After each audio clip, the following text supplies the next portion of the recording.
यह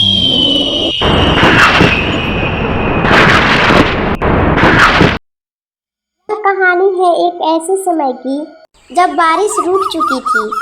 धरती प्यासी थी और इंसानों के साथ साथ किस्मत भी रूठ गई थी। और उसी गांव में एक हरिया नाम का किसान रहता था। उसके घर में उसकी पत्नी धनिया और उसकी एक बेटी चिंकी रहती थी। और हरिया एक बहुत ही गरीब आदमी था। सब लोग बारिश ना होने की वजह से परेशान थे। इतने में हरिया आसमान में देखकर बोलता है, हे भगवान, बस एक बार पानी बरसा दो। फसल तो हुआ नहीं, कम से कम जान तो बच जाए। 3 महीने हो गए लेकिन बारिश का एक बूंद भी नसीब नहीं हुआ। आमू अपने घड़े में बच्चा खुच्चा पानी देखता है। बस यही आखिरी पानी है, आज इसे भी सोच समझकर पीना होगा। दोपहर का समय था। हरिया लकड़ियां लेने जंगल की ओर जाता है। चारों तरफ सन्नाटा ही सन्नाटा था। हे भगवान, आज ये जंगल इतना डरावना क्यों लग रहा है, जैसे कि मुझे कोई देख रहा है। अचानक एक बूढ़ी औरत की आवाज जंगल से आने लगती है। तभी हरिया एकदम से डर जाता है और इधर उधर देखने लगता है। चुड़ैल कमजोर आवाज में बोलती है, बेटा, मुझे पानी दे दो, मैं बहुत दिनों से प्यासी हूँ। पेड़ के नीचे सफेद साड़ी में चुड़ैल बुढ़ी औरत का रूप लेकर बैठी होती है और आंखें चमक रही होती है। हरिया घबरा कर बोला,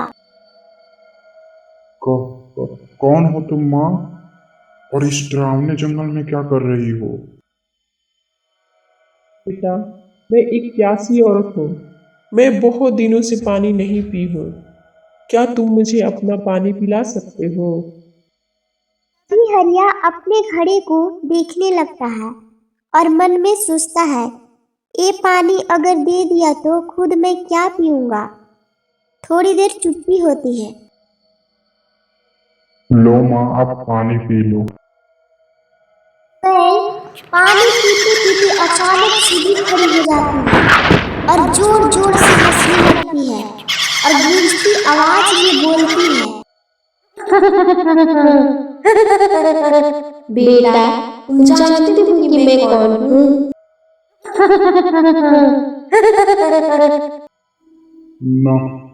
नहीं माँ, मैं नहीं जानता कि आप कौन हो। मैं इस जंगल की चुड़ैल हूँ। मैं चाहूँ तो अभी खा सकती हूँ। हरिया कांपते कांपते बोला, तो मुझे क्यों नहीं मार देती? वैसे भी बारिश न होने के कारण रोज घुट घुट के मर रहा हूँ, तो उससे तो अच्छा ही है कि आज एक दिनों में ही मर जाऊं। मैं तुम्हें नहीं मार सकती, क्योंकि तुम पहले इंसान हो जिसने मेरी सच्चाई जाने बिना मदद की है। प्यास तो सबको लगती है, इंसान हो या चुड़ैल। कुछ देर चुप रहती है और फिर धीमी आवाज में बोलती है, इस गांव की बहू हुआ करती थी, पर लालच, धोखा और नफरत ने मुझे यह बना लिया। तो फिर आज भी इंसान बन सकती हो। बहुत देर हो चुकी है, लेकिन यह दिन पर अच्छा लगा कि तुम जैसे लोग अभी भी इस गांव में बचे हैं। मैं तुम्हारी परीक्षा लेना चाहती हूँ। बोलिए ना, कैसा परीक्षा लेना है आपको? अगर मैं तुम्हें सोने का ढेर दूं, तो क्या तुम गांव छोड़ दोगे? ऐसा पेट भर सकता है, आत्मा नहीं। अगर मैं तुम्हें राजा बना दूं तो? गरीब होकर ईमानदार रहना बेहतर है। मुस्कुराती है और बोलती है, बस यही जवाब सुनना चाहती थी मैं। अभी आसमान में बिजली और बादल चमकने लगे।